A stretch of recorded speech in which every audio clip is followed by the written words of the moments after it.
Hey guys, good afternoon. We're going to talk today about digestive health. So for those of you who know us or have been here, you know that we spend a lot of our day talking about poop. Sometimes you don't go enough, sometimes you go too much, sometimes it's not as easy as it should be. Sometimes you have bloating, upset stomach, reflux. All of those are things that we help people with on a regular basis. So primarily what we do around here is we focus on your diet. So what you eat has a huge impact on how your digestive system functions. So your digestive system starts at the mouth, ends at the sewer, and it's a tube. It's a closed tube. So nothing touches the inside of your intestine, your stomach, your esophagus, except for what you put in one end or what you put in the other end.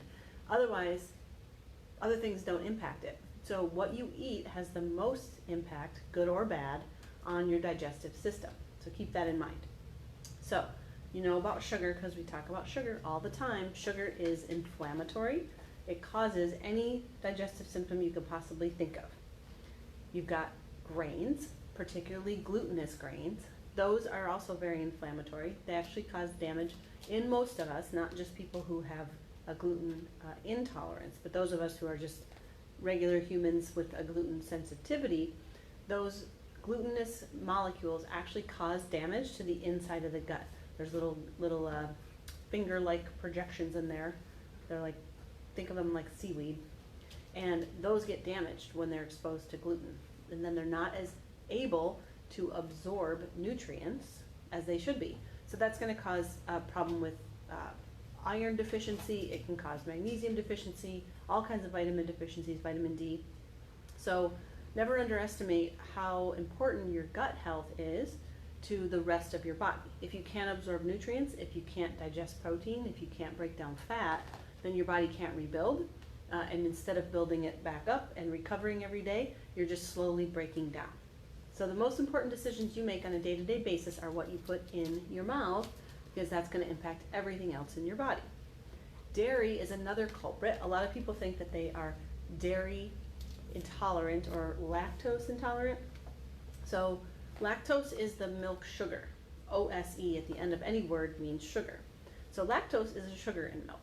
What we find is that lactose is part of the problem for some people. But more commonly what we find is the protein part of milk or dairy is often a culprit as well. So some people say, well, I'm lactose intolerant, so I drink lactose-free milk or Lactaid. That's not always the full picture. It's better to, if you're lactose intolerant or intolerant to dairy, to avoid the whole dairy product.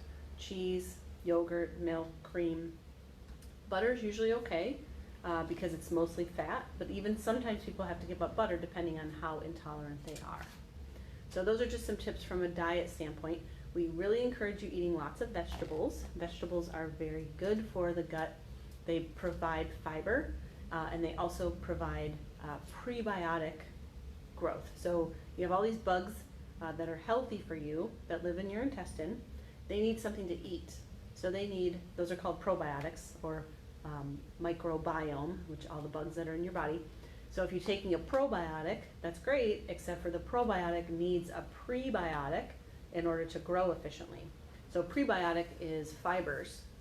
Different fibers have different qualities to them. But eating lots of fiber, especially in the form of things like coconut flour, tapioca flour, and vegetables, is going to provide a good soil that those good bugs can grow upon. All right, so keep that in mind. And we do like to recommend fermented foods like sauerkrauts, kimchi, real pickles. Those are going to be helpful in getting the good bugs into your body and establishing a better balance. So if you have a lot of gas, if you don't tolerate vegetables well, especially raw vegetables, that's a sign that we need to work on improving the balance of bugs in your system. So antibiotic use, steroid use, any kind of hormone use, like birth control, that kind of thing, and many other drugs can disrupt the balance of flora or bugs in your system.